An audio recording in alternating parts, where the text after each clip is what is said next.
প্রিয় দর্শক, আজ আমরা আপনাদের সামনে নিয়ে এসেছি এমন কিছু প্রেডিকশন যা শুনলে আপনি সত্যিই অবাক হয়ে যাবেন। ফুটবল বিশ্ব এখন উত্তেজনায় টকবক করছে।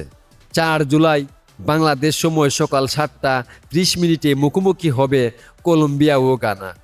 দুই দলই জয়ের জন্য মরিয়া।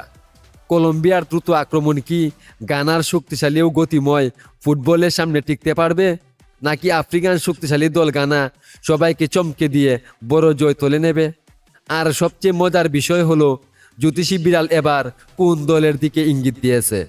শেষ পর্যন্ত দেখুন, কারণ এই ম্যাচের ফল বদলে দিতে পারে একটি ছোট ভুল, একটি দুর্দান্ত গোল, অথবা শেষ মুহূর্তের নাটক।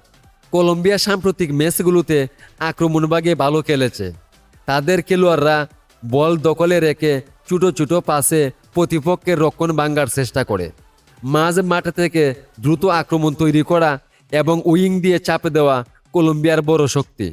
তবে রক্ষণে ভুল করলে গানার দ্রুত গতির তারকারা সেই সুযোগ কাজে লাগাতে পারে। অন্যদিকে গানা শারীরিক শক্তি ও গতি ও কাউন্টার অ্যাটাকের জন্য পরিচিত। তারা কম সুযোগ পেলেও দ্রুত আক্রমণে গোলের সুযোগ তৈরি করতে পারে।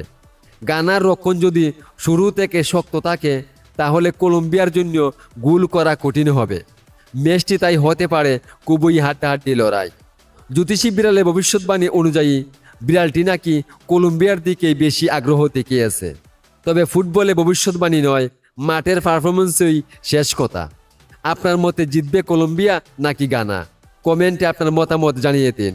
প্রিয় দর্শক, আজকের মতো এখানেই বিদায় নিচ্ছি। দেখা হবে পরবর্তী কোনো এক ভিডিওতে। ধন্যবাদ সবাইকে।